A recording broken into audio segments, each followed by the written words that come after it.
একটা বাসায় নিয়ে গেল। বাসায় উঠাইলো। উনি বলল এখানে ওর বন্ধু-টন্ধু থাকে। তো ওখানে উঠলাম। বিয়ে-শাদী কিন্তু হয়নি। উনি আমাকে এমনি নিয়ে গেছে। নিয়ে যায়ে ওখানে রাখছে। রাইখা আমরা বিয়ে ছাড়াই ওখানে ছিলাম। আমাদের মধ্যে স্বামী-স্ত্রী সম্পর্ক হইছে। আশেপাশের মানুষকে বলছি আমরা স্বামী-স্ত্রী। কিন্তু আমরা স্বামী-স্ত্রী নই। তারপরে ওখানেও আমাকে কিছুদিন রাখলো।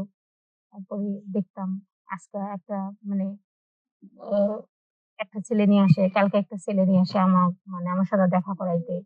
আমার আজে-বাজে কথা বলে। তখন আমি ভাবলাম কি করে স্বামী এগুলা করতে পারে। পরে ওকে অনেক বুঝাই যে, "আমাকে বিয়ে করো, বিয়ে করো।" আজকে প্রস্তাব বলে আজকে না কালকে এরকম করতে সে আমাকে একটা মানে মহিলার বাড়িতে নিয়ে গেল। বলল আমরা বাসা পাল্টাবো। একটা বড় একটা বাসা। যা দেখি ওখানে একটা মহিলা কাজ করে। মানে অনেক মেয়েরা ওখানে। দেখে তো বুঝতে আর বাকি রইল না যে এটা মানে খারাপ জায়গা, পতিতাপল্লী। ওখানে হয়তো এভাবেই মেয়েদেরকে কাজ করানো হয়। তারপরে আমাকে নিজে একটা ঘরে বন্দি করা হলো। প্রতিদিন এই ছেলে আসে, ওই ছেলে আসে। এই মানে আমার যে স্বামী হয়েছিল, প্রেমিক, ও আমাকে ওই পতিতাপল্লীতে বিক্রি করে দিয়ে চলে যায়। আমার বাড়ি জামালপুরে। আমি জামালপুরেই বড় হয়েছি বা বড় বিয়ে-শাদী সব ওখানেই। তো আমি আমার জীবনের গল্প বলতে আসছি। কিভাবে এই পতিতালয়ে আসলাম, পতিতা হলাম। তো আমি জামালপুরে উম থেকে অনেক ভিতরে, আপনারা চিনবেন না। তারাটিয়া বাজারে একটা ছোট্ট গ্রামে ছোট্ট একটা ফ্যামিলি থেকে মানুষ হয়ে বড় হয়েছি। সেখানে বাবা-মার অর্থ সম্পদ ছিল না, গরিব ছিল।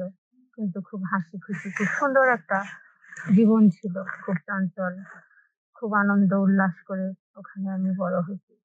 হঠাৎ করে একটা ছেলে মানে আমার আগে পিছে সবসময় ঘোরাফেরা করে। আমার প্রেমের প্রস্তাব দেয়। হঠাৎ করে একটা ভিন গাঁয়ে এসে।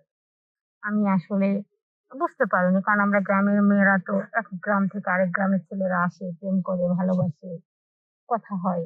এভাবেই তো আমাদের বিয়ে-শাদী হয়, প্রেম হয়। এই মনে করে ওই ছেলে প্রতিদিন আসে। আমি যখন স্কুলে যেতে যাই, তখন আমার সামনে আসে আমার মানে প্রেমের প্রস্তাব দেয়। আমার পিছে ঘুরে আমার কাছে এটা কিনে দেয়, কালকে ওটা কিনে দেয়, চুড়ি কিনে দেয়। মানে আমি গরিবের মেয়ে, খাওয়ান কিনে দেয়। আমি বাড়িতে এগুলা নিয়ে গেলে আমার বাবা-মা আমাকে গালি দেয়, "মা এগুলো মানুষের নিতে নাই।" কিন্তু আসলে আমি তো ছোট মানুষ। এজন্য আরকি নেই। সময় ছোট ছিলাম।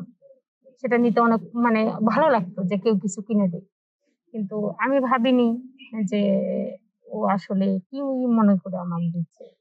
তো তাই আমিও মনে কিছু না করে নেই। যাই হোক এভাবেই আমাদের প্রেম চলতেই থাকে বহুদিন। আমি একটু বড় হয়ে যাই। আমি এসএসসি পরীক্ষা দেই। দেওয়ার পরে ও আমাকে একদিন বলে যে, "চলো আমরা পালায়ে যাই, বিয়ে করি।" কিন্তু আমি জানি যে আমরা গরিব মানুষ। আর উনি বলছে উনি নাকি অনেক বড়লোক। তাহলে গরিব বড়লোক তো মেনে নিবে না কখনো। আমি উনার সাথে যাইতে চাই না। বলে, "চলো আমরা হচ্ছে ঢাকা যাবো, যায়ে বিয়ে করব।" তারপরে ঢাকা নিয়ে মানে আমার বাড়িতে আমি আর বাবা-মাকে বললাম না। না বইলা, কারণ আমার বাবা-মাও মেনে নিবে না, ওর বাবা-মাও মেনে নিবে না। তো উনার সাথে রাতারাতি ঢাকা পালায়ে চলে গেলাম। যেয়ে উনার সাথে একটা ছোট্ট একটা বাসা নিলাম। উনি একটা বাসায় নিয়ে গেল। বাসায় উঠাইলো। উনি বলল এখানে ওর বন্ধু-টন্ধু থাকে। তো ওখানে উঠলাম। বিয়ে-শাদী কিন্তু হয়নি। উনি আমাকে এমনি নিয়ে গেছে। নিয়ে যেয়ে ওখানে রাখছে। রাইখা আমরা বিয়ে ছাড়াই ওখানে ছিলাম। আমাদের মধ্যে স্বামী-স্ত্রী সম্পর্ক হইছে। আশেপাশের মানুষকে বলছি আমরা স্বামী-স্ত্রী। কিন্তু আমরা স্বামী-স্ত্রী নই। তারপরে ওখানেও আমাকে কিছুদিন রাখলো। তারপরে দেখতাম আজকে একটা মানে অ একটা ছেলে নিয়ে আসে, কালকে একটা ছেলে নিয়ে আসে আমার সাথে দেখা করাইতে। আমার আজে-বাজে কথা বলে। তখন আমি ভাবলাম কি করে স্বামী এগুলা করতে পারে।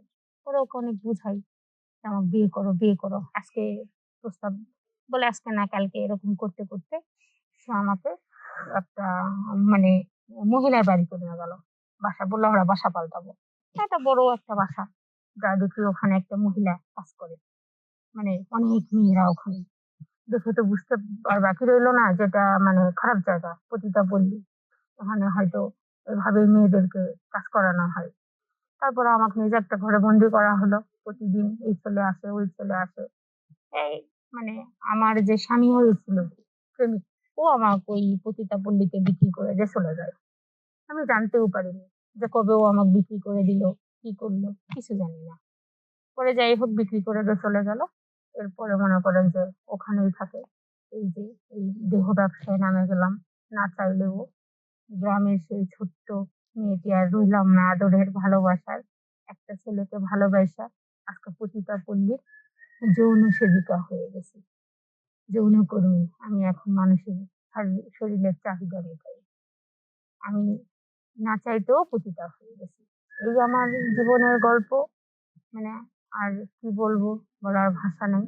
তো যাই হোক আমি যেরকম প্রেম করে ঠকছি, আমার ঠকায় এনে পতিতা পল্লীতে বিক্রি করে দেওয়া হয়েছে। দিয়ে এখন আমি যৌনকর্মী হয়ে গেছি, পতিতা হয়ে গেছি, সমাজের একজন ছোট মানুষ হয়ে গেছি। আমি চাই না বোনেরা তোমরা এরকম প্রেম করে প্রেমিকের হাত ধরে না যাই না, না শুই না আইসা পতিতা পল্লীর যৌনকর্মী হয়ে যাও। তো এটাই আমার কথা। তোমরা সবাই সাবধানে থাইকো। আর এ ধরনের খারাপ ছেলেদের থেকে দূরে থেকো।